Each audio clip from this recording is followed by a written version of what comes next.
Assalamualaikum warahmatullahi taala wabarakatuh. Marilah kita memulakan majlis ilmu kita pada pagi ini dengan membaca Ummul Kitab Al-Fatihah.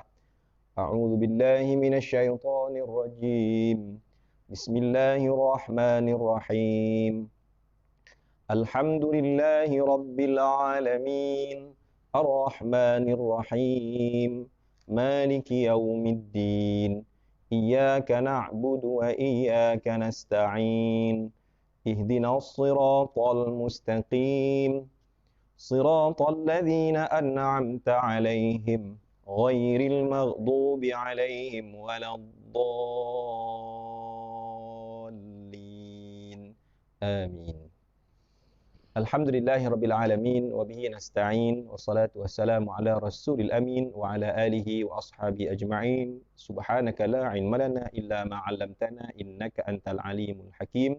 Rabbi shrah li sadri wa yassir li amri wahlul 'uqdatam min lisani yafqahu qawli. Allahumma zidni 'ilma warzuqni fahma. Rabbi yassir wa la tu'assir. Rabbi tammim bil khair. Pertamanya, marilah kita bersama-sama merafakkan setinggi-tinggi kesyukuran kehadrat Allah Subhanahu wa taala. Pagi ini dengan izinnya dapat kita sama-sama duduk dalam satu majlis ilmu World Quran Hour yang dianjurkan oleh Perpustakaan Jabatan Perdana Menteri. InsyaAllah untuk kali ini, pada tahun ini kita memberi tumpuan kepada perbincangan kita iaitu Suratul Mulk. Jadi insyaAllah saya akan memberikan sedikit gambaran ataupun tadabbur berkaitan dengan Suratul Mulk ini insyaAllah secara ringkas, kerana kita tahu bahawa masa selama sejam ini tidak mampu untuk menyelesaikan secara terperinci apa yang ada dalam Suratul Mulk. Jadi sebelum tu para penonton mati Allah Subhanahu wa taala, saya mengucapkan tahniah kepada warga Perpustakaan JPM kerana berjaya menganjurkan program ini dan berterima kasih kerana sudi menjemput saya sebagai tetamu insya-Allah. Jadi marilah kita sama-sama terlebih dahulu untuk kita menghayati bacaan Suratul Mulk. Insya-Allah tuan-tuan puan-puan para penonton boleh ikut bersama-sama membaca Suratul Mulk ini. A'udzu billahi minasyaitonir rajim.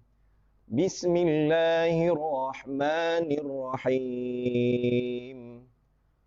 Tabarakalladzi biyadihil mulku wa huwa ala kulli syai'in qadir.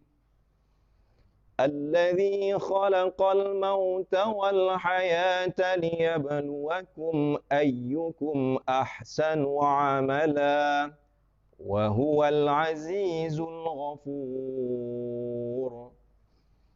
الذي خلق 7 سماوات طباقا ما ترى في خلق الرحمن من تفاوت فارجع البصر هل ترى من فطور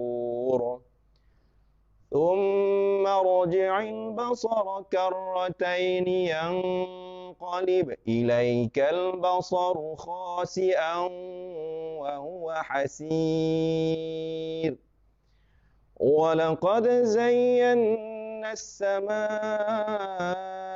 الدنيا بمصابيح وجعلناها رجوما للشياطين وأعتدنا لهم عذاب السعير وللذين كفروا بربهم عذاب جهنم وبئس المصير.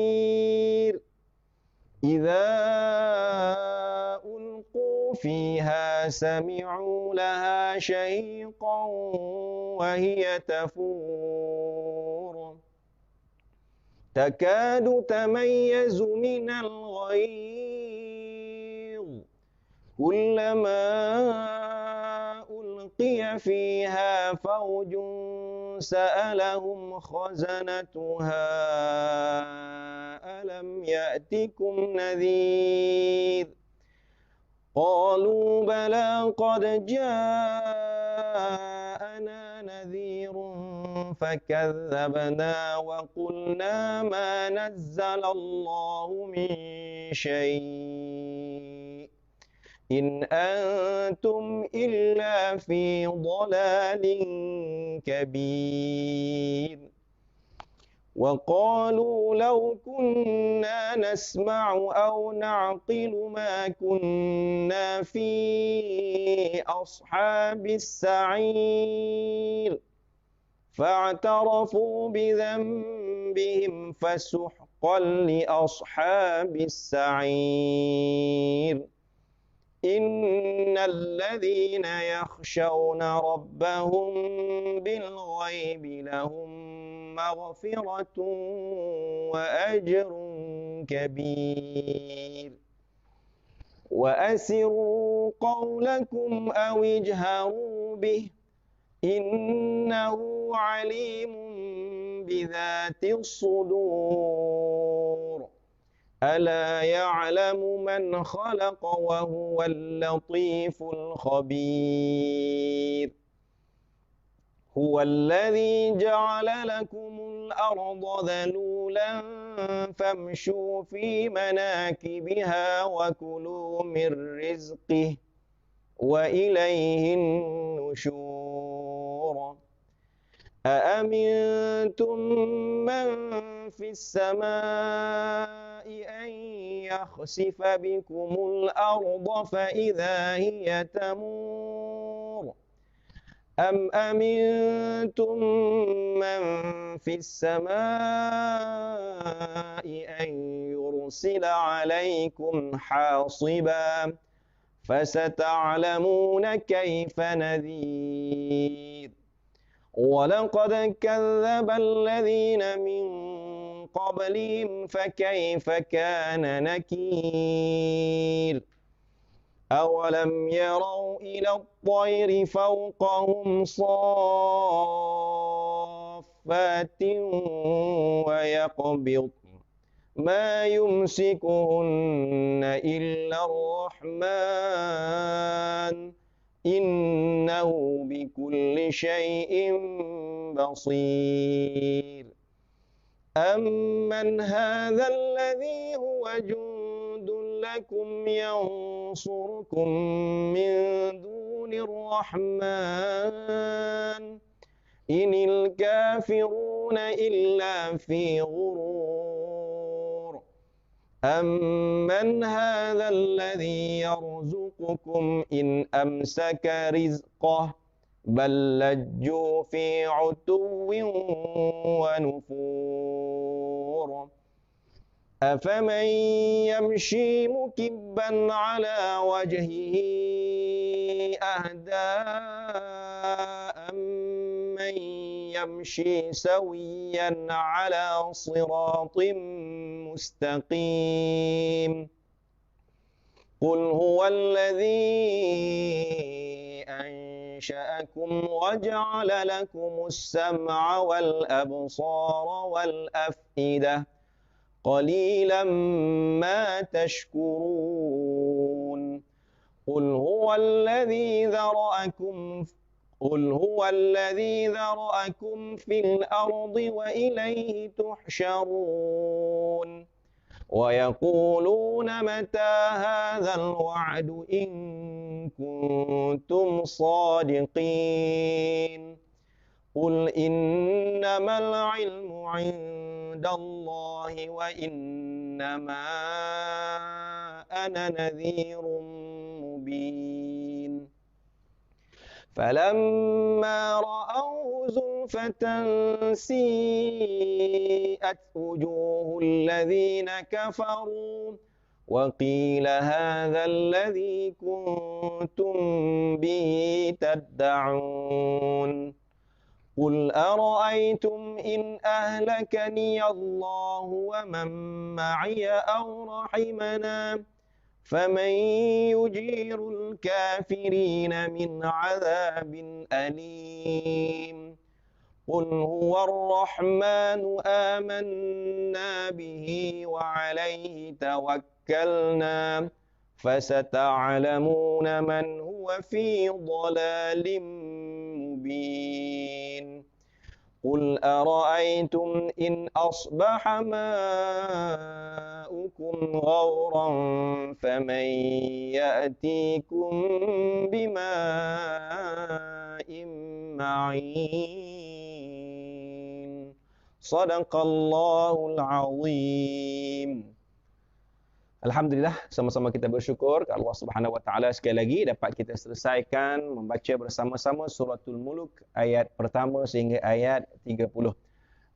Tuan-tuan, puan-puan, para penonton dimati Allah Subhanahu Wa Taala, kebetulan kita program ini dilaksanakan pada bulan Ramadan. Sudah tentulah kita maklumi bahawa bulan Ramadan diturunkan Al-Quran. Jadi mudah-mudahan keberkatan di bulan Ramadan yang pahalanya berganda kita semua beroleh akan ganjarannya dalam kita membaca ayat-ayat suci Al-Quran ini.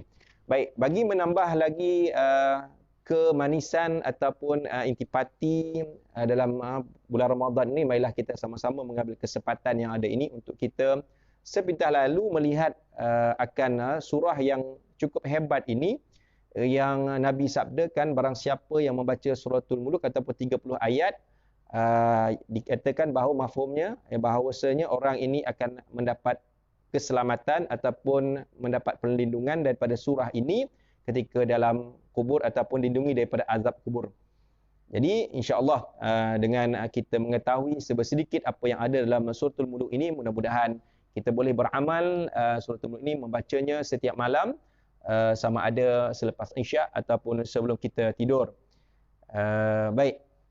Suratul Mulk yang mana Allah Subhanahu Wa Taala telah turunkan sebanyak 30 ayat yang menyamai beberapa surah yang lain bilangannya seperti surah As-Sajdah ataupun surah Al-Fajr. Cumanya pada 30 ayat ini Allah Subhanahu Wa Taala memberi gambaran awal bahawa apa yang dinyatakan dalam surah ini lebih kepada membincangkan akan kekuasaan Allah berdasarkan nama surah itu sendiri.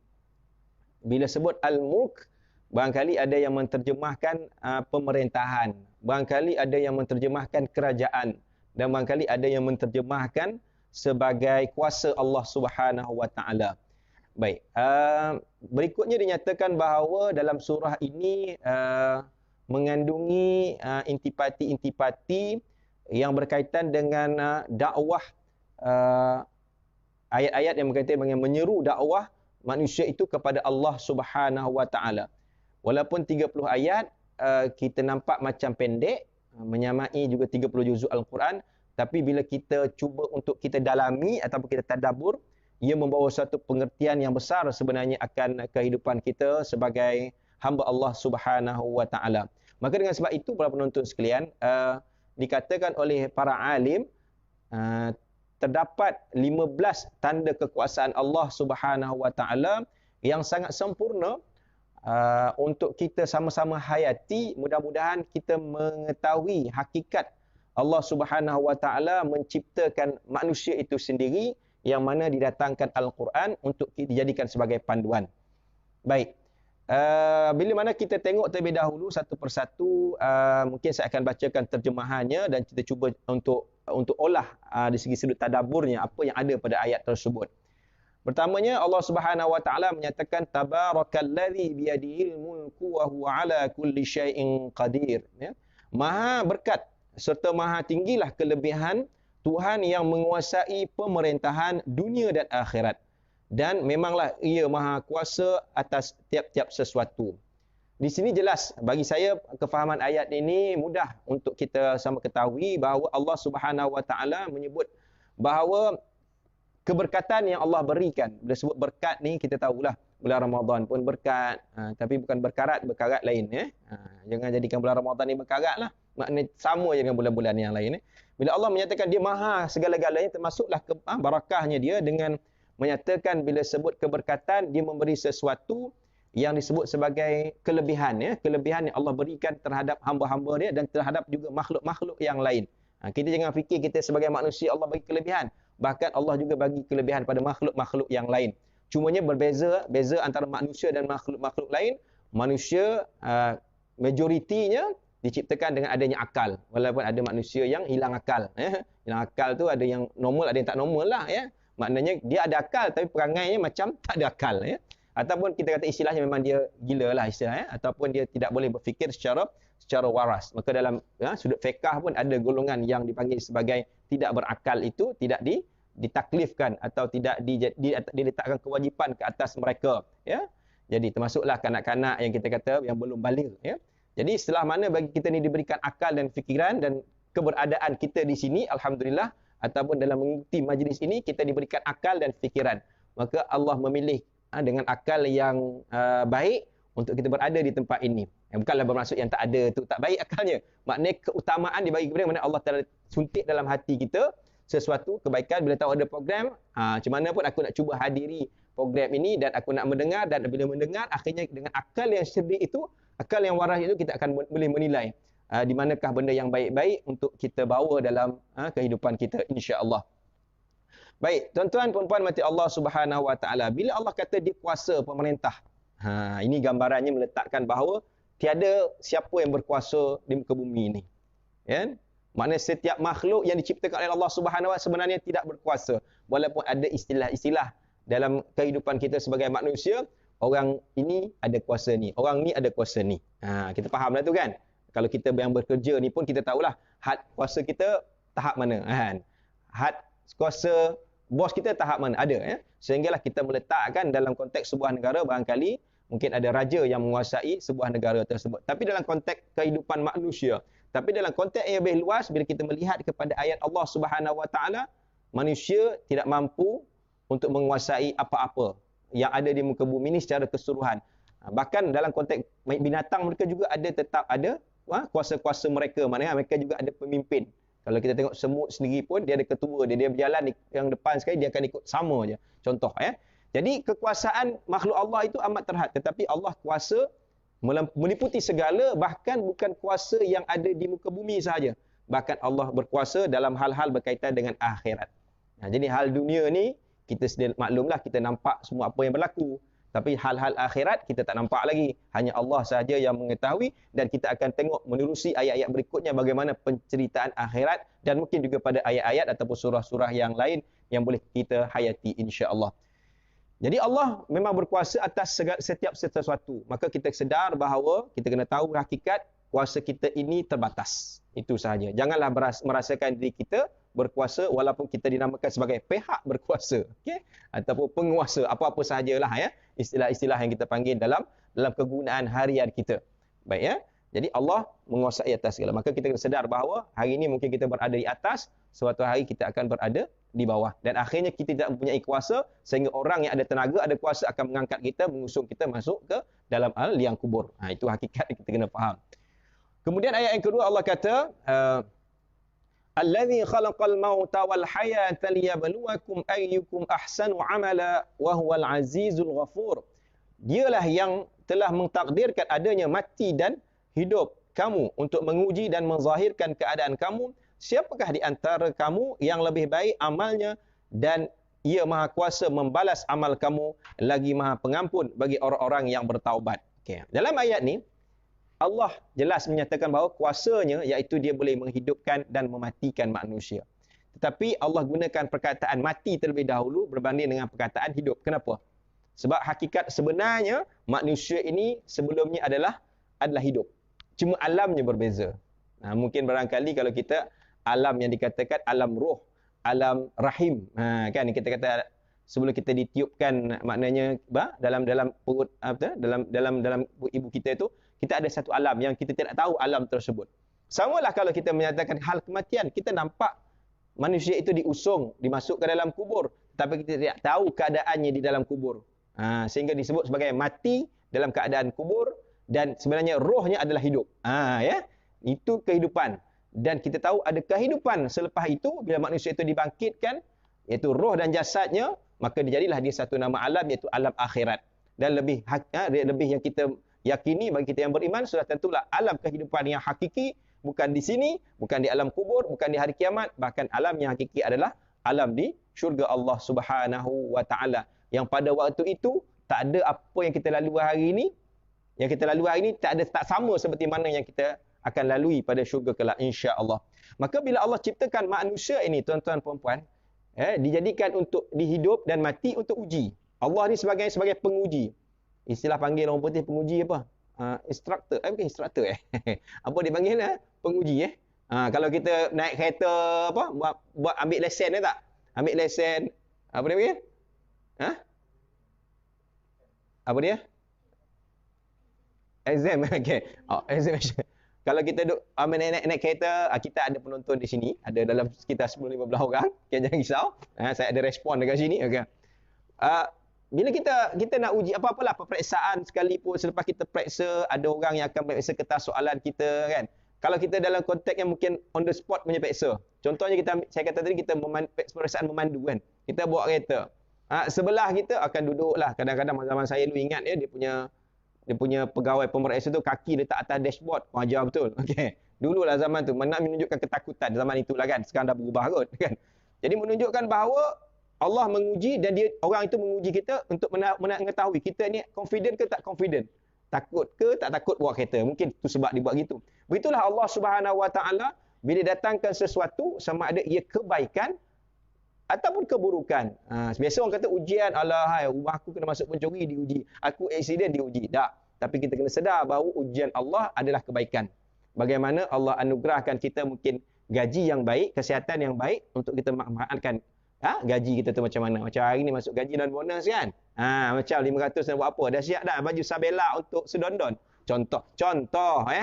Ataupun ada sebahagiannya 10%, 10% bukan banyak mana pun. 10%, 500 apa daripada bonus tu.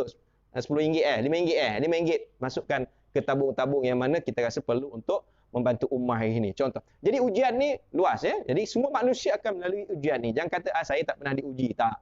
Okay, sekarang ni pun kita diuji oleh Allah Subhanahu Wa Taala. Sama ada kita mampu bertahan sehingga selesai ataupun tidak program ini. Macam. Okey. Alright ya. Baik. Saya pun sedang diuji sekarang. Okey, insya-Allah. Baik. Jadi soal ujian ni apalagi Allah kata nak uji di antara kamu ayyukum ahsanu amala. Siapa yang lebih baik amalan dia? Mana bila sebut amalan yang baik, kita kalau boleh kehidupan kita ni semua nak buat baik. Hatta kalau tanya dengan agama lain pun, mereka nak kehidupan yang baik, bukan tak nak yang baik, kan? Tapi mengapa manusia yang bernama Islam kadang-kadang kebaikan itu dia kita kata ataupun kejahatan itu dia lebih ramai berbanding dengan orang yang bukan Islam, kan? Kalau hal perniagaan paling banyak menipu kan orang bukan Islam, orang Islam banyak menipu kan. Contohlah kenapa? Sebab pada kita orang Islam dia ada satu tingkatan ataupun suatu lagi tahap yang dia perlu lalui ya. Bila mana Islam dia ada laluannya iaitu soal-soal kita kata ada pilihannya sama ada dosa dan pahala, ada ganjaran pahala, ada ganjaran dosa dan ada azab dan kita tahu ada ganjaran syurga dan neraka Allah Subhanahu Wa Taala. Baik ya, jadi kehidupan kita ini adalah ujian Allah Subhanahu Wa Taala untuk uji kita insya-Allah. Siapa yang lebih baik?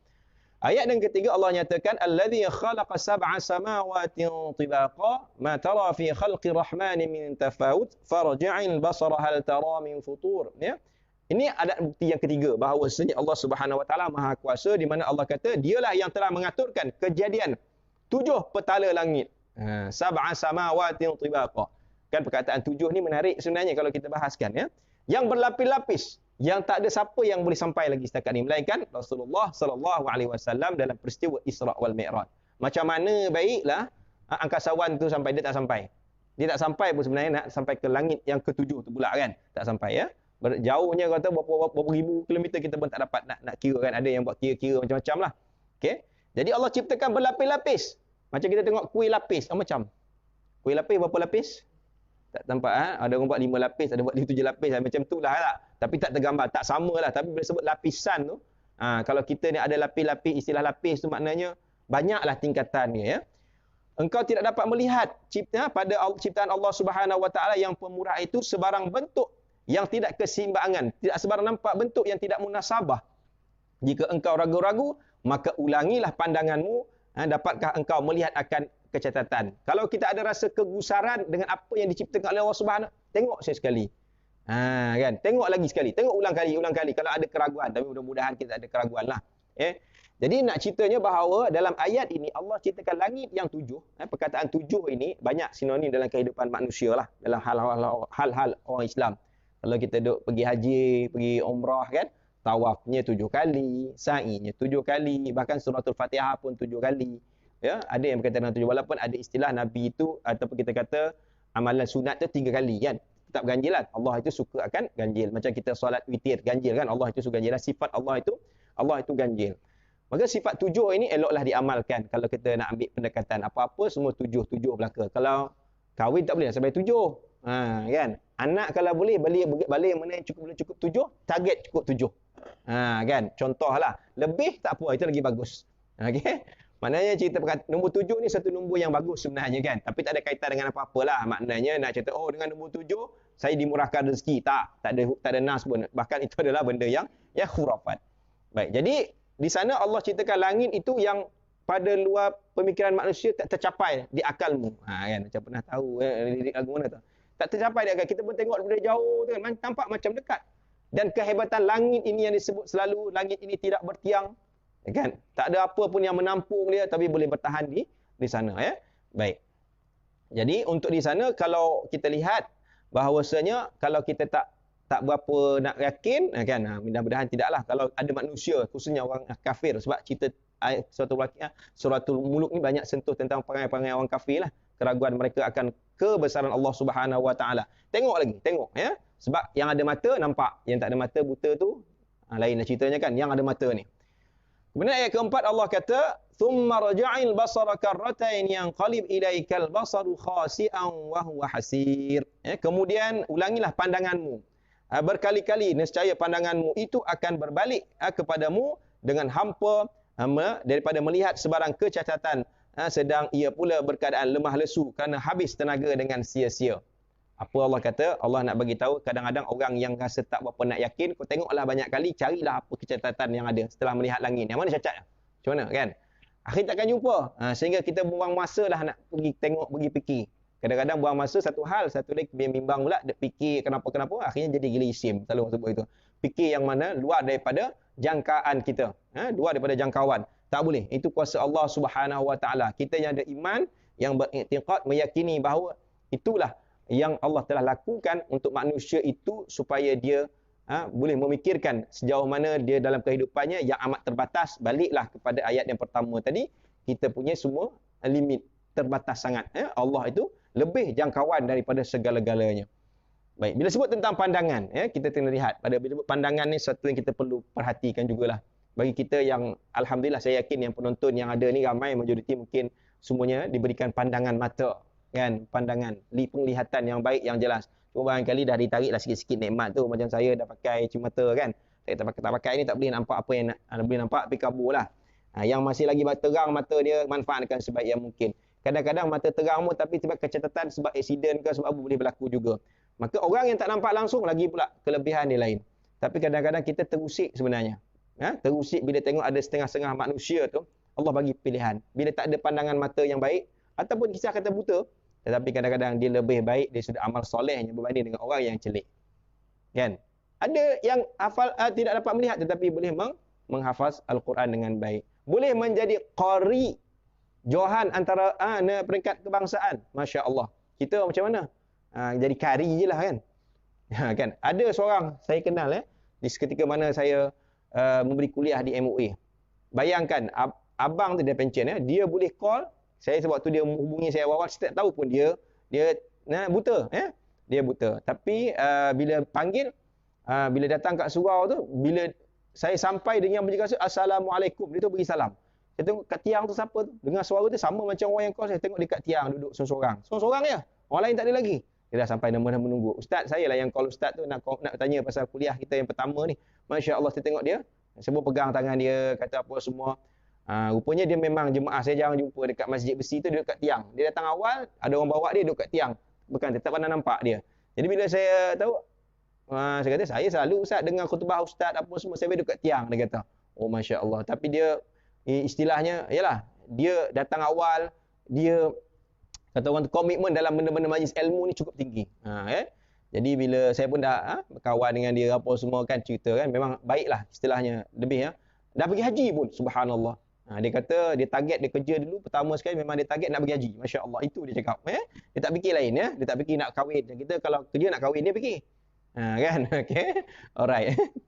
Tapi dia cakap bertahap macam tu ya. Kadang-kadang Allah, orang disebut kadang-kadang orang yang buta ni hatinya lebih terang lebih terang. Lepas tu dia adalah jam dia berbunyi, apa semua bunyilah ya hatinya. Okey, tak apa. So nak cerita tentang pandangan kita ni, syukurilah sebaik yang mungkin apa yang Allah telah berikan kepada kita. Okey, jangan kita pula nanti satu hari Allah tarik nikmat daripada pandangan kita menjadi tidak boleh melihat ataupun cacat istilahnya. Okey, ayat yang kelima, walaqad zayyana as-samaa ad-dunya bimasabiha wa ja'alnaha rujuman lisyayatin wa a'tadna lahum 'adzab as-sa'ir. Dan demi sesungguhnya kami telah menghiasi langit yang dekat pada penglihatan penduduk bumi dengan bintang-bintang, dan kami jadikan bintang-bintang itu punca rejaman terhadap syaitan, dan kami sediakan bagi mereka azab neraka yang menjulang-julang. Ini ayat ni ditujukan kepada syaitan lah ya, syaitan. Dan kita tahu bahawa orang yang mengikut perangai syaitan, khususnya orang kafir, orang ingkar pada Allah Subhanahu Wa Taala, maka tempatnya di neraka. Tapi bila disebut di sana tadi, disebut bahawa Allah kata, Allah seolah-olah menggambarkan satu sumpahan lah. Dia sejelas-jelas dia takkid menekankan bahawa kami jadikan di langit tu, subhanallah kan. Yang kita pun bintang-bintang di langit, tak nyanyi boleh tak? Twinkle twinkle little star tak? Tapi tak boleh nak ambil bintang tu. Kan? Nak ambil macam mana kan? Pegang macam ni je lah daripada jauh. Ataupun orang lukis gambar bintang, buatlah bintang yang ada dekat Bendera Malaysia. Itu bintang. Tapi itu gambaran pada perasaan kita rupa bintang macam tu. Adanya tajam-tajam. Apakah ia benar ataupun sebaliknya? Taik bintang pun kita dah takut. Kalau jatuh bunyi taik bintang, Comet Halley tak? Kecoh satu dia. Ya? Sehingga membongkak, menyebabkan berlakunya kata... gempa lah ya. Jadi apatah. Tapi kita lihat daripada jauh kecil ya. Kecil je nampak, bersinar-sinar, berkelip-kelip. Ramai ramai orang puji bintang-bintang. Kalau tengok program bintang kecil, bintang, semua nama bintang-bintang kan. Semua artis-artis semua dikata bintang. Masya-Allah kan. Macam mana tu menggambarkan artis tu dengan bintang? Artis nasyid tak apalah kan. Artis-artis yang lompat sana lompat sini tu, minta maaf lah kalau ada yang tengok ni artis, tahulah. Artis sama ada tak masuk TV cerita nombor 2 kan. Dia tetap juga penyanyi lah kiranya kan. Tak kisahlah, penyanyi yang bagus-baguslah. Tapi maksudnya disebut orang program bintang-bintang kan, macam-macam bintang. Sedangkan Rasulullah sebut, kan. Hadis tu, siapa yang bintang? Siapa yang bintang Rasulullah sebut? Ashabi kan nujum. Sahabat-sahabatku seperti bintang. Kan. Sahabat dia bintang, ni lah mengaku dia artis sebagai bintang kan. Masya-Allah. Jadi orang yang mengagung-agungkan artis tu minta-minta bertaubatlah di bulan Ramadan ni. Selagi nyawa ada kan. Bukan tak boleh nak sokong artis tu, undilah kan, tapi jangan mengagung-agungkan kan. Baik, itu contoh bintang. Dia sebut bintang satu benda yang cantik, yang indah, yang kita angkat dia ya. Alright. Jadi bila bintang kita kata di tempat dia tinggi, dan Allah hiasi langit ini pada waktu malam dengan bintang-bintang. Siang tak nampak bintang. Ya, siang tak nampak bintang. Bayangkan kalau nampak bintang siang, macam mana agaknya? Kiamatlah dunia jawapannya kan. Ya, tak nampak bintang. Bayangkan kalau bintang-bintang itu jatuh pula. Siapa nak bintang tu jatuh sebelah rumah kita, okeylah kan. Dapatlah bintang kan. Tapi biasanya kita nak jatuh tu biarlah bintang yang ada pangkat. Itu bintang kita naklah. Bintang apa dia panggil? Bintang daripada anugerah tuanku. Itu kita naklah bintang tu. Banyak seronok bintang tak kan. Bintang ni lah yang meyakinkan kita hidup lebih baik kan. Dia beri semangat, motivasi kepada kita. Okay? Bintang ya. Jadi Allah gunakan juga perkataan bintang. Jangan fikir bintang ni kita dapat macam baik. Tapi bintang juga memberi sesuatu yang disebut sebagai nak kata kuasa dengan izin Allah Subhanahu Wa Taala, atau kita kata ada power dekat sana bila dia digunakan oleh Allah untuk melontar ataupun merejam kepada syaitan-syaitan. Ya, untuk membunuh syaitan-syaitan ya, sebagai alat serangan ya, alat serangan. Jadi bendanya kalau kita kata dalam kehidupan manusia, kita nak menyerang manusia, mungkin kalau askar lebih kepada senjata lah, menembak, mengeluarkan peluru apa semua. Tapi dalam konteks Allah Subhanahu Wa Taala menggunakan bintang untuk bukan merejam manusia, walaupun sekali taik bintang turun dekat dunia ni kan. Comet Halley yang saya katakan tadi, tapi Allah gunakan untuk membantai syaitan, dan dimasukkan syaitan itu dalam neraka Allah Subhanahu Wa Taala yang apinya menjulang-julang. Ya, bila sebut api neraka Allah Subhanahu Wa Taala ni, mudah-mudahan kita selalu menginsafi bahawa kita ini minta dijauhi daripada api neraka berdasarkan doa yang juga kita minta pada bulan Ramadan tu. Allahumma inni as'aluka ridhaka wal jannah. Ya Tuhan kami, sesungguhnya berilah akan kami nugrah untuk syurga, redhamu dan syurgamu, dan wa inni a'udzubika min sakhatika wan nar, dan sesungguhnya aku mohon agar lindungi daripada daripada api neraka. Baik, Baik, ayat yang ke-6. Saya baca terjemahannya lah ya. Nanti takut baca ayat Qurannya takut makan masa. Dan bagi orang-orang yang kufur, ayatnya bunyi awal walilladzina kafaru ila akhir, dan orang-orang yang kufur ingkar terhadap Allah Subhanahu wa taala. Ini dia kesinambungan daripada ayat tadi ya.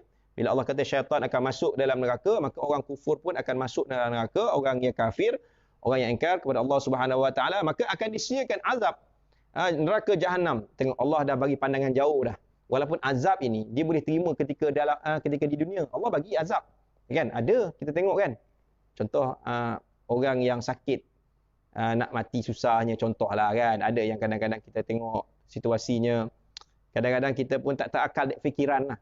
Kata yalah diseksa dalam keadaan mungkin kita kata yalah ada setengah tu ada juga diseksa, sahabat-sahabat dulu diseksa juga kan, dibunuh juga Jadi kita dalam keadaan yang kita rasa dalam manusia biasa kan, kita tengok kadang-kadang nampak susahnya dia nak mati contohnya lah kan. Jadi terseksa di dunia. Dalam kubur lebih lagi ada siksaannya. Untuk memberikan suatu kata orang tu kesedaran ataupun kita lihat bahawa apa yang disebut tentang seksa-seksa bagi kita yang hidup ni dalam kubur tu untuk memberi kita penyesalan supaya kita tidak diseksa dalam kubur. Jadi kita nak buat bila tengok cerita-cerita yang ada kita dengar tentang siksaan kubur, maka kita pun di dunia ni segeralah kita bersegera membuat kebaikan kan. Okey, macam kita baca suratul muluk ni. Dia suratul muluk ni kalau kita beramal, saya kata kita ni baik dah. Tapi kalau kita dia tak adalah kata soalnya kita kata benda tu wajib tapi satu peningkatan dalam diri kita. Kita ni kalau boleh baik, kita lebih baik lagi bila kita tambah satu kualiti ataupun disebut kualiti itu datang daripada hadis Nabi. Amalan yang Nabi tak tinggalkan. Nabi baca sebelum tidur, baca surah As-Sajadah. 3 muka surat, 30 ayat juga surah Sajadah ni. Tambah lagi dengan suratul muluk. Ini Nabi tak tinggal, sunnah Nabi. Kerana ada fadilatnya sebagai protection, sebagai defend kita dalam kubur. Apatah lagi kalau kita boleh beramal daripada awal sehingga akhir membaca Al-Quran. Setiap malam ataupun setiap hari. Tapi tak boleh waktu malam ni kita nak baca surah-surah yang lain. Tapi pastikan kita jangan tinggal suratul muluk dan suratul Sajadah. Lebih lagi suratul muluk. Tu hari ni alhamdulillah saya rasa cukup berterima kasih ataupun bersyukur pada Allah Subhanahu wa taala kerana banyaklah tempat-tempat yang hari ni kita kata walaupun bukan keseluruhan kan yang tempat saya pergi bagi kuliah apa semua kan, tapi di Selangor banyaklah yang mana saya singgah-singgah banyak dah kita dapat tengok. Kalau saya pergi masjid tu kadang-kadang saya suka tengok di bahagian depan dia ada tak lampiran-lampiran yang disediakan helaian kita kata, ada yang dia limit dia keraskan kan, dia limit dia buat suratul muluk. Maknanya bila tengok maknanya saya yakin setiap malam jemaah itu selepas isyak baca. Dan saya cukup bersyukur kerana dalam kuliah-kuliah bila baca hadis tentang ini dan ada yang masjid itu ataupun surau itu ikut Bayangkan dulu-dulu tak ada. Saya pernah satu surau tu lebih terkesan kan sebab bila time saya datang dia baca. Time saya datang saya tanya baca tak? Bila saya dah cakap kan tapi nak memulakan tu susah. Tapi bila makan tahun juga, setahun lebih juga bila saya tengok subhanallah, dah mula baca suratul muluk, dah nampak lampiran tu. Dah ustaz dia kata kita dah jelaskan kepada para ustaz ni. Ustaz-ustaz ni pun lupa juga kadang-kadang kan. Kita nak baca suratul muluk. Ada yang lepas salam terus baca, ada yang lepas wirid baru baca. Tapi saya syorkan wirid dah dulu. Wirid pun adalah sunnah. Betul baca orang main. Bagi orang yang faham, orang akan tunggu. Bagi orang yang tak faham, mungkin dia balik. Kalau dia balik buat sendiri, tak apa. Alhamdulillah lah kan dia buat. Tapi kalau dia tak buat, satu kerugian sebenarnya. Mana nilai tambah kita dah baik tadi, kita nak lagi lebih baik. Sebab ini suatu jaminan. Kita dunia ni kita dah baik macam lah. Hari-hari kita bersedekah. Bulan Ramadan kita hari-hari bersedekah. Kan? Contohlah dia ajar suruh hari-hari bersedekah. Kan? Ni 10 waktu akhir, hari-hari kita bangun qiyam. Yang nak bangun qiyam lah. Yang tak nak bangun, lantaklah kan. Mana kita nak jadi yang lebih baik. Kan? Kita nak buat, kita tahu bahawa Lailatul Qadar ini bukan sembarangan. Kita kena ada usaha. Tapi saya sedih juga bila sebut Lailatul Qadar ni, suruh cari malam ganjil. Ada surau, ada masjid, dia buat program malam ganjil dia. Masya Allah, kata. Kan? Saya tergilan lah. Saya rasa kenapa lah malam ganjil dipanggil pula Jemaah je. Ustaz-ustaz yang hebat-hebat lah tu malam ganjil tu. Kan? Yang malam tak ganjil, ustaz tak hebat pun. Tak adalah. Maksud dia yang sedap-sedap lah. Tapi jemaah yang datang banyak tu juga. Tak apalah. Yang penting program tu dibuat. Supaya apa? Suatu galakan. Dan satu motivasi barangkali kepada jawatan kuasa itu bila dia ada kekuatan dalaman. dia mampu untuk menguruskan. Kita nak menguruskan sesuatu organisasi ni bukan kekuatan luaran je, bukan dengan ilmu luaran je, bahkan ilmu dalaman. Sebab menjaga organisasi apatah lagi yang memang tak ada gaji. Jaga surau, jaga masjid tak ada gaji. Tapi berhati-hati kalau duit surau duit tu makin banyak, dia akan jadi lebih daripada gaji. Ya, silap diselewengkan apa semua. Jadi ini yang kita nak nilai tambah pada diri kita. Sebab kalau boleh bila dah lalui keadaan hari ini, kita dah pada Ramadan, hasilnya bukan sekarang ini sebenarnya. Sekarang ni adalah proses untuk kita membaca, mengapa semua. Sebenarnya kita semai bulan Rejab dan Syaban. Kita baca, apa yang kita dah buat ni, kita cuba stay.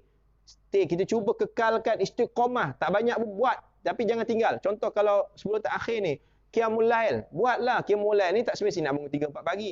Tapi bangun awal daripada waktu subuh yang biasa, kita buat solat tahajud seringan-ringannya, sesikit-sikitnya, 2 rakaat. Buat sebelum azan subuh tu. Itu yang kita nak beramal. Tapi kalau buat 3-4 pagi dan dengan tempoh yang panjang, lagi baguslah. Ya. Itu juga suratul muluk. Dan nilai tambah kepada kita. Nilai tambah. Ini peluang Allah bagi kepada kita. Orang yang dah lepas dulu, wallahualam, kita pun tak tahu kan. Moga Allah ampunkan mereka. Sebab mungkin barangkali tak ada siapa yang nak jelaskan benda mereka, ataupun mereka pun tak tahu mak bapak kita dulu kan. Saya sendiri pun mengakui bahawa saya tak pastilah pada pandangan mata saya tak pernah nampak saya punya arwah ayah saya baca suratul muluk setiap malam. Ya, saya tak pernah nampak pada saya. Wallahualam, pada pandangan saya lah. Ya, tapi mudah-mudahan sebagai anak yang soleh kita ambil peranan yang itu pula. Mudah-mudahan ada di sana syafaat di ketika dia mati dengan doa-doa anak yang soleh dan ilmu yang dia ada. Ilmu yang ditinggalkan kepada kita amalkan pula, kita sampaikan pula, maka mudah-mudahan dia mengalir pahalanya di dalam kubur. Kita apa pula? Ilmunya tak ada kan? Sampaikan apa? Nak ngajak orang pergi sembahyang jemaah pun susah kadang-kadang. Contohlah kan.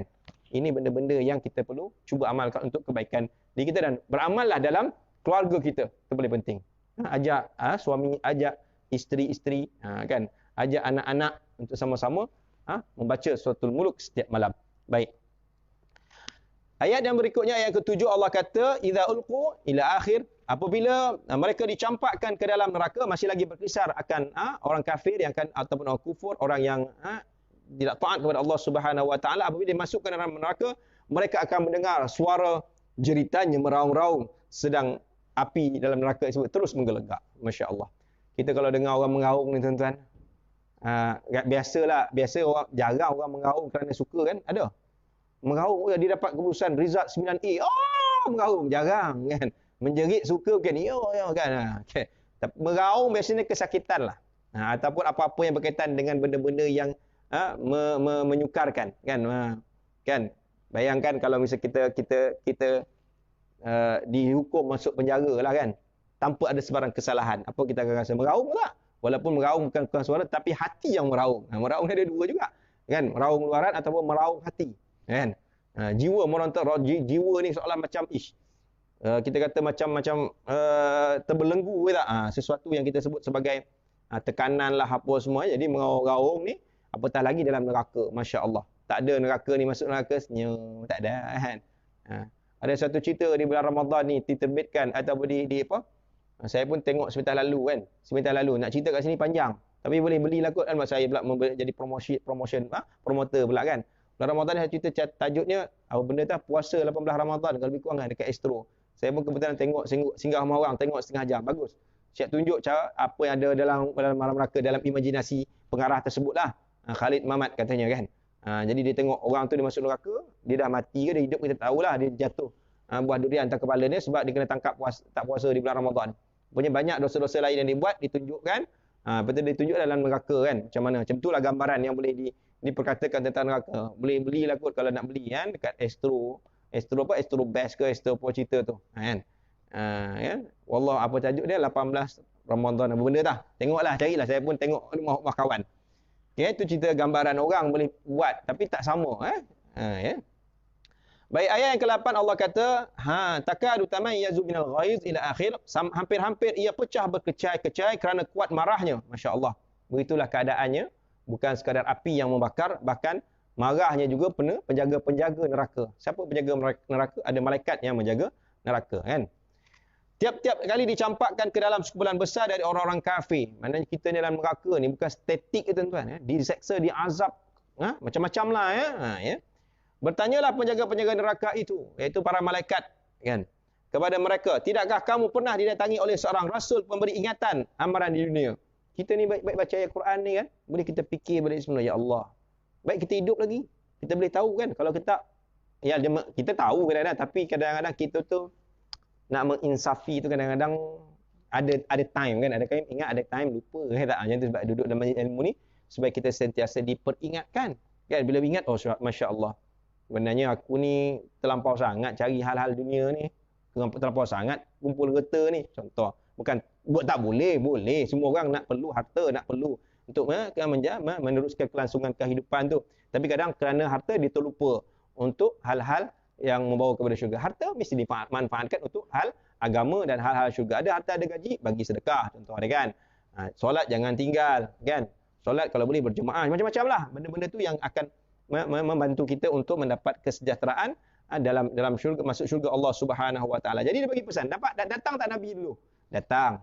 Kita hari ni baca, masya-Allah, memang ada rasul. Barangkali kita tak jumpa dengan rasul-rasul, tapi kita jumpa apa yang ditinggalkan oleh rasul. Inilah dia Al-Quran, mukjizat sepanjang zaman, yang menjadi bukan sekadar untuk kita baca dapat pahala saja, bahkan nak diusahakan untuk baca sikit-sikit akan maknanya, mudah-mudahan menjadi hidayah, petunjuk yang berkekalan buat kita.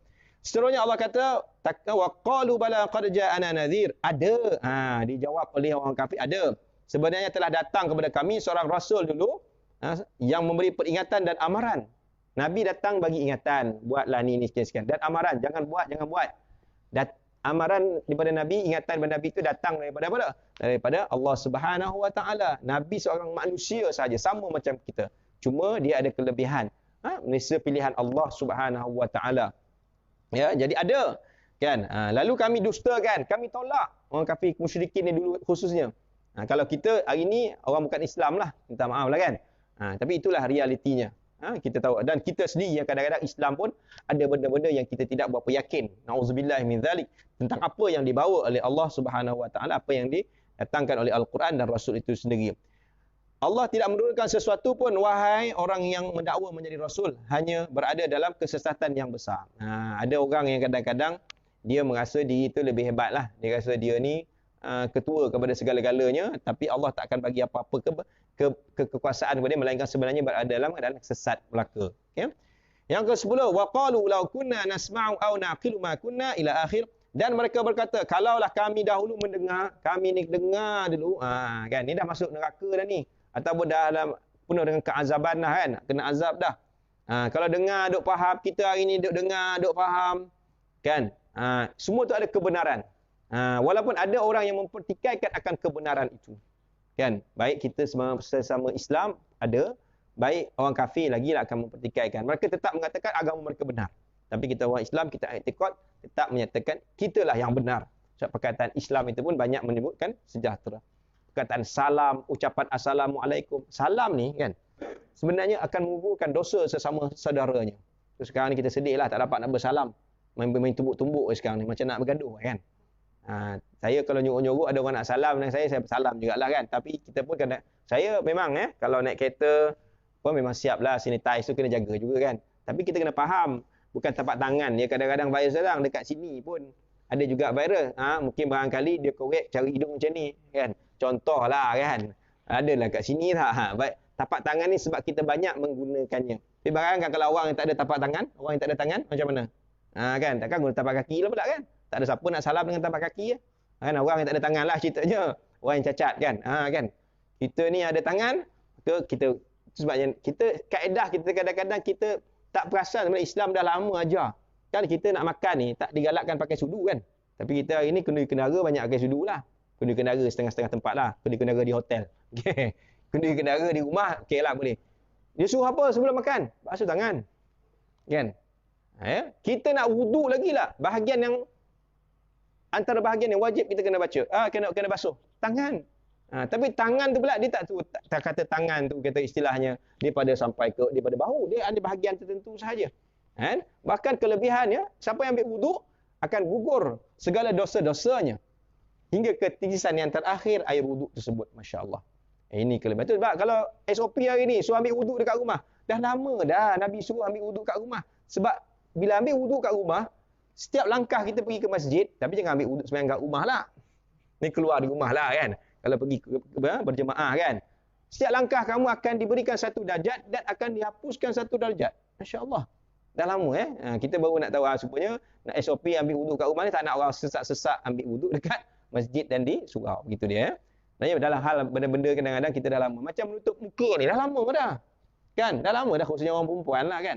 Jerawat pun terlindung dah sekarang. Contoh kan. Tak nampak dah apa kejahatan di muka kan. Orang nampak mata je. Mata dia biru. Rupanya pakai contact lens. Mata biru tapi gigi gongak. Contoh hari ni kan. Dah lama dia, tapi dalam konteks negara kita ni tak kisahlah. Dalam hukum pun tak ada masalah kalau tak pakai. Tapi kenapa ada setengah dalam Islam itu digalakkan kan? Bahkan negara-negara tertentu seperti Saudi, negara Arab, mereka suruh tutup. Kan? Arab lebihlah pula kan. Kena tutup. Walaupun ada negara Arab yang lebih yang teruk juga kan. Negara Arab yang lebih sosialnya, tapi macam di Saudi wajib sebab Arab ni kelebihannya mata dia cantik lah. Kan? Dan macam-macam lah Arab ni kita tahu kan. Contoh Nabi pun daripada Arab apa semua, maka gaya hidup mereka begitu, kan? Pakaian mereka begitu. Tapi kenapa Islam galakkan pakai? Sebab ada sebab tertentu, kerana untuk menjaga maruah seorang wanita itu kan. Tapi jangan pula kan, dia pakai baju ketat tapi dia pakai tutup muka. Tutup muka yang itulah, yang panggil niqab apa semua tak kena lah kan. Maksud dia menyempurnakan pemakaiannya. Tapi kalau lelaki tutup, tak ada masalah apa. Okey je kan. Cuma isu hari ini orang bangkitkan dalam soal solat menutup mulut. Itu macam-macam lah. Kita pun tak apa. Kita maslahah yang penting. Untuk kebaikan. Ikutlah yang mana insya-Allah. Baik, alright. So yang seterusnya Allah kata, akhirnya mereka mengakui dosa-dosa mereka sebagai orang-orang yang kufur engkar, maka tetaplah jauh rahmat Allah Subhanahu wa taala. Ini pengakuan orang kafir lah, bahawa dosa mereka itu akan menyebabkan Allah jauh. Allah akan letakkan mereka di tempat yang disebut sebagai neraka Allah Subhanahu wa taala. Surah ayat 12. Sesungguhnya orang-orang yang takut melanggar hukum Tuhannya semasa mereka tidak dilihat orang dan semasa mereka tidak melihat azab Tuhan, mereka beroleh keampunan dan pahala yang besar. Di sini Allah Subhanahu wa taala nak bagi tahu bahawa apa yang boleh kita ambil iaitu orang yang baik itu, orang yang beriman, yang bertakwa itu sentiasa mereka itu orang yang apa yang diperkatakan oleh manusia itu yang dikatakan secara zahir. Macam ni kita cakap secara zahir lah kan. Ada kata-kata yang secara batin, iaitu datang daripada kata-kata hati. Kan? Apa yang dituturkan mulut belum tentu sama dengan apa yang ada dalam hati. Itu pasti kan. Itu pasti. Cakap mulut sedap yang dalam hati lain-lain. Oh iyalah, baiklah dia. Tapi dalam hati, mangai kan. Tuhan je lah yang tahu. Jadi luar dalam ni, luar mungkin orang boleh dengar, orang boleh tahu. Tapi dalam hati siapa yang tahu? Allah yang mengetahui. So jangan selindunglah dengan Allah Subhanahu wa taala. Dengan Ustaz Redha boleh selindung. Senyum je masuk kan. Tapi sebenarnya dalam hati kuasamnya Ustaz kata lamanya bila nak berhenti. Contohlah kan. Contoh itu semua contoh-contoh ya. Kan, dan Allah kata tuturkanlah perkataan yang perlahan, baik-baik. Sebenarnya perlahan baik-baik ni maksud dia. Kita pun kalau bercakap dalam keadaan baik-baik sesuai tempatnya kan cakap. Apatah lagi dalam konteks mungkin kita suami isteri dengan anak-anak. Jadi ilmu percakapan ni mesti dipelajari. Ilmu berinteraksi perlu dipelajari kan. Okay, bahasa-bahasa yang dikeluarkan sebab Allah mengetahui akan isi hati manusia itu. 14. Tidaklah Allah itu menciptakan sekalian makhluk itu mengetahui segala-galanya. Semua makhluk yang tak tahu segala-galanya. Kan, di belakang dinding ada orang ke tak ada orang? Kita pun tak nampak kan.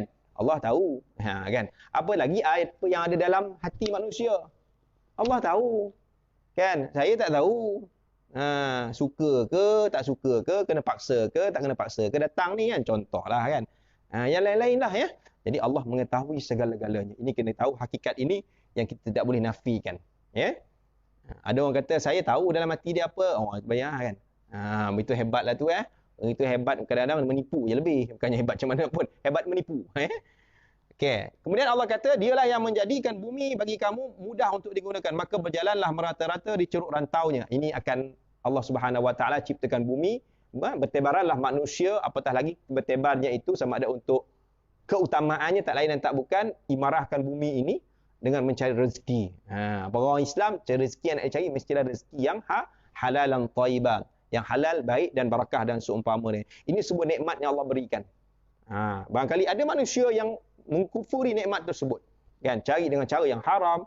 Ataupun kita kata dia melakukan sesuatu yang luar daripada batasan manusia. Kan? Ini kita kena ambil kira ya. Maka segala ini adalah nikmat Allah Subhanahu Wa Taala bagi orang beriman, tak lain dan tak bukan mesti memperbanyakkan syukur kepada Allah Subhanahu Wa Taala. Baik, saya cuba untuk teruskan dalam ibrah ayat-ayat berikutnya. Saya tak baca terjemahannya untuk masa kita terlalu mencemburui. Okey. So dalam ayat yang ke-16 ni, ya, tuan-tuan puan-puan boleh tengok sendiri maksud terjemahannya. Okey, cerita tentang bagaimana kekuasaan Allah Subhanahu Wa Taala dengan penciptaannya, iaitu Allah ciptakan bumi ini, ciptakan langit ini, yang mana bumi tersebut, Allah ciptakan bumi, yang maknanya Allah boleh ciptakan dengan cantik, Allah boleh musnahkan. Kan hari ni pun dah banyak tanda-tanda kemusnahan bumi kan. Kita tahu dengan macam-macam yang berlaku lah. Ribut, apa kita kata apa? Berlakunya gempa buminya, tsunami-nya, apa semua, walaupun reda balik semua, tapi kita jangan yakin sangat. Ya, benda ni dia boleh datang semula. Itu sahaja, sebab kita pun berada di akhir zaman. Hari ni orang duk bising pasal COVID, ambil vaksin kan. Kita jangan fikir sangat pasal vaksin 19 ni. Mungkin akan datang pula vaksin 19, COVID-19. Mungkin ada pula nanti COVID 2022. Kita pun tak tahu. Semua itu adalah makhluk Allah Subhanahu Wa Taala yang cukup kecil. Tak kisahlah macam mana dia datang sekalipun, ada andaian itu, andaian ini, apa pun. Tapi kita tahu bahawa virus ni dah lama dah ada. Apa virus yang tak ada sebelum ni? Cuma dapat dikawal. Tapi yang ini belum sukar sedikit untuk dikawal. Tapi insya-Allah kalau gana gayanya, usahanya, di samping kita mengimbangi antara urusan usaha dunia dan urusan usaha di akhirat. Itu kena ada. Maknanya usaha agama kena ada juga, jaga, insya-Allah Allah akan angkat balik virus ini. Kemudian Allah kata kekuasaan Allah, ayat yang ke-16 tu Allah kata kekuasaan Allah menciptakan dan juga memusnahkan apa sahaja. Ayat yang ke-17 Allah kata pemerintahan atau kuasa Allah yang mengingatkan kita bahawa kuasanya antaranya menghantar ribut. Banyak kan berlaku ribut taufan hari ni, kita tahu kan. Dan juga hujan. Hujan bukan sembarang hujan, bahkan hujan yang lebih dahsyat yang cukup ditakuti, hujan dinamakan hujan batu. Siapa nak hujan batu? Keluar aja ais kan. Keluar tak balik, tak mana. Kita takut kereta kita pula hancur, bukan badan ni hancur, kereta hancur. Dah lah nak bayar bulan-bulan lagi, nak bayar repair lagi. Contohlah, tak ada insurans cover hujan batu Contoh saja batu tak ada. Kan, tak nak kan, tapi kita tak sangka kena tak kisahlah macam mana pun Allah boleh melakukan apa sahaja yang dia kehendaki. Okey, kemudian yang ke-18, akibat daripada belasan orang kafir itu disebabkan mereka engkar dan juga mendustakan ayat Allah Subhanahu Wa Taala. Ayat yang ke-19 kan, kekuasaan Allah yang perlu diperhatikan oleh mata manusia, iaitu bagaimana antaranya itu bagaimana burung. Burung itu yang tak boleh bercakap, tak boleh buat apa-apa, maksudnya tak boleh dia boleh mendengar lah kan, tapi dia boleh terbang. Kadang-kadang dia terbang tu, siapa pernah tengok burung terbang?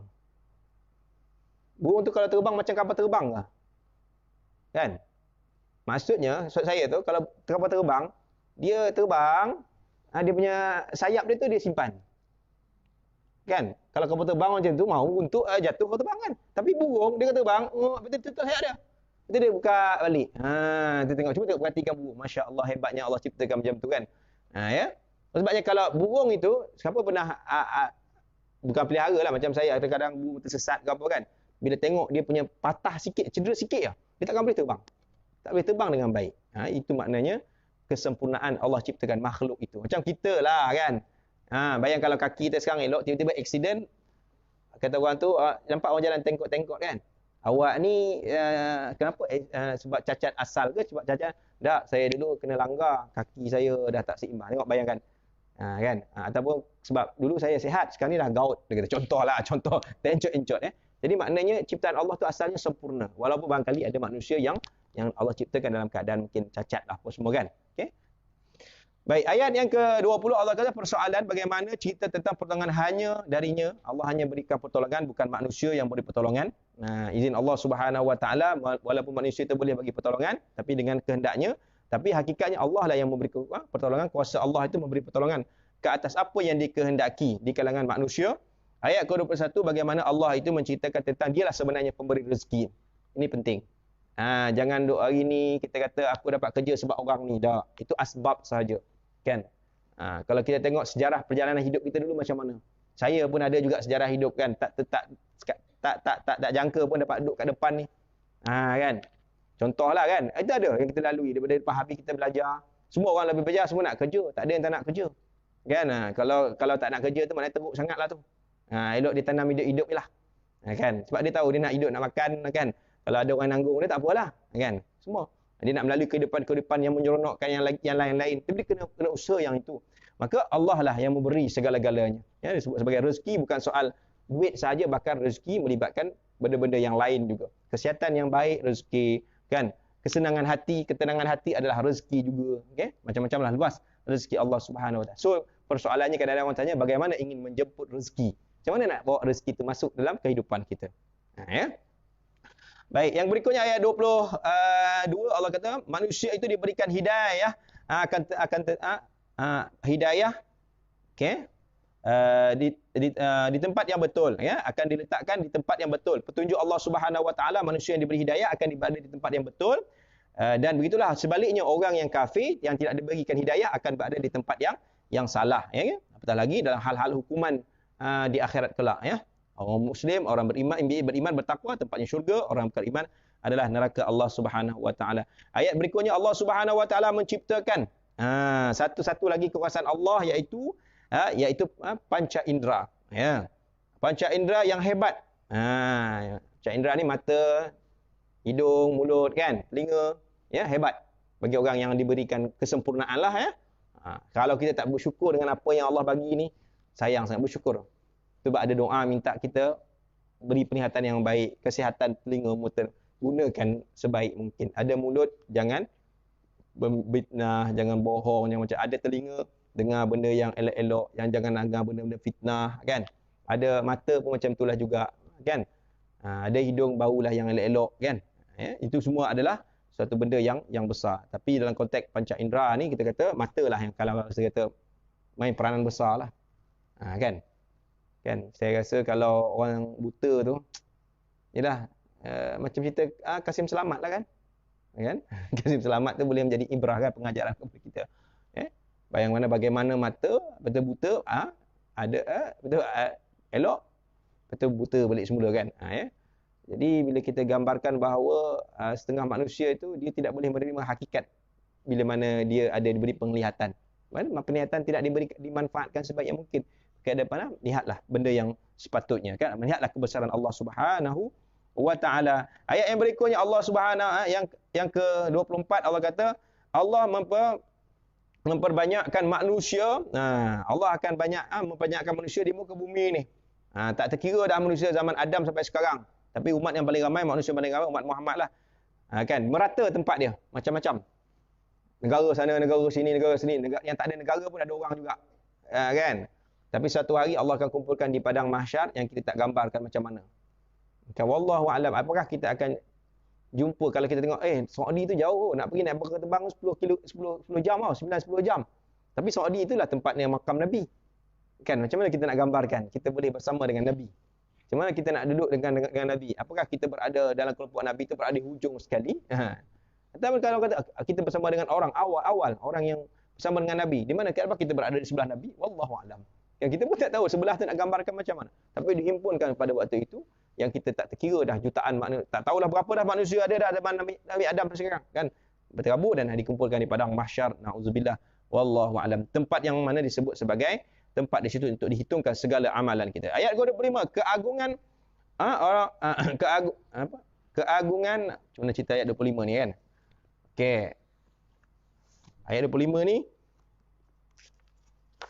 dia buat nota, tapi nota ni pun saya pun tak faham apa yang saya baca tulis. Itu masalah itu, kan.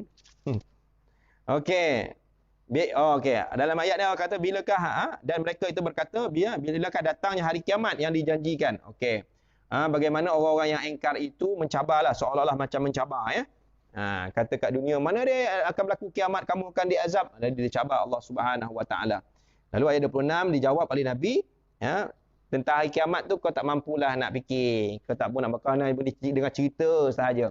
Itu semua rahsia Allah Subhanahu Wa Taala. Hatta aku Nabi pun takkan tahu benda ni, kan. Apatah lagi kita manusia. Jadi kita dapat tahulah bahawa kita ni terbatas. Kita tahu dapat cerita-cerita saja. Bahkan mungkin cerita tu pun tak habis semua apa yang ada pada hari kiamat. Tapi realitinya pasti akan berlaku. Jadi ayat yang ke-27, orang kafir di sana nanti akan datanglah apabila azabnya diberikan oleh Allah Subhanahu Wa Taala yang telah dijanjikan kerana keingkaran mereka. Dan mereka juga datang dan diberikan azab kerana sering sangat minta. Tanya mencabar bila kiamat, kan. Akhirnya masa itulah dia akan apa?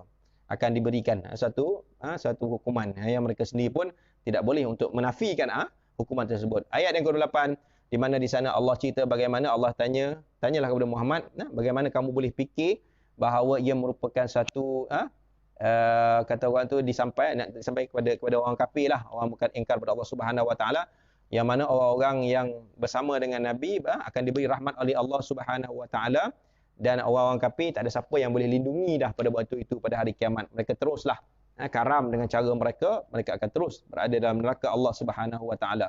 Di ayat ke-29 begitulah penegasan Nabi bahawa orang-orang yang beriman itu dia diberi penegasan sebelum ayat ini ditutup, akan diberikan rahmat oleh Allah Subhanahu Wa Taala, dan pada waktu itu orang kafir baru tahulah hakikat mereka sebenarnya adalah dulu mereka sesat. Kan? Dan akhirnya Allah kata tanda kekuasaan Allah sebagai penutupnya, Allah kata Qul ara'aytum in asbaha ma'ukum ghauran faman ya'tikum bima'in ma'in. Allah kata Allah menciptakan air yang mana air itu penting dalam kehidupan manusia. Kita hari ni kalau puasa lapar boleh tahan, haus, masya-Allah. Orang hantar gambar makan kurang tak kisah sangat, tapi kalau orang hantar gambar air, 5 pula jenis air dia, terliur. Siapa yang buka-buka puasa terus capai nasi, tak ada, capai air. Kita nak hidup nasi, makanan tak ada tak apa, tapi air perlu ada air kan. Sebab kelebihan air ni Allah ja'alna minal ma' kulli syai'in. Air hayy, dan Allah kata kami jadikan daripada kehidupan itu air itu untuk hidup. Jadi Allah kita waja'alna minat ta'am ya. Allah kata tak jadi pada makanan, tetapi Allah jadi pada air. Air itu penting dalam kehidupan manusia, bahkan tubuh manusia pun hatta banyak bentuknya cecair dalamnya kan, untuk meneruskan pergerakan kita. Kita panggil darah lah antaranya air kan. Okey, untuk cecair. Jadi mudah-mudahan penutup daripada ayat ini menggambarkan bahawa Allah Subhanahu Wa Taala itu kekuasaannya termasuklah dia menciptakan air yang sentiasa mengalir, dan Allah boleh menghentikan air tersebut. Kan? Mengikut kepada Allah, kekuasaan yang Allah ada untuk memberi peringatan kepada kita semua. Jadi sekadar itu pada sesi ini, mudah-mudahan apa yang diperolehi walaupun agak terlebih masa sedikit, kita dapat manfaat untuk kita terus menjadi hamba yang saleh, taat kepada perintah Allah Subhanahu Wa Taala, meninggalkan apa yang Allah larang. Mudah-mudahan kita diberkati khususnya di bulan Ramadan sampai kita pengakhirannya, dan kita mampu untuk meneruskan agenda SKT kita. SKT ke? Sasaran kerja SKB lah. Sekarang sasaran kerja bulanan kita kan, pada masa-masa bulan akan datang, untuk meneruskan amal yang saleh, amal kebajikan, insya-Allah. Mohon maaf di atas segala kekurangan, dan terima kasih sekali lagi kepada pihak perpustakaan kerana menjadikan platform ini untuk kita berkongsi ilmu. Quli qawli hadza wa astaghfirullahal azim. Wassalamualaikum warahmatullahi taala wabarakatuh.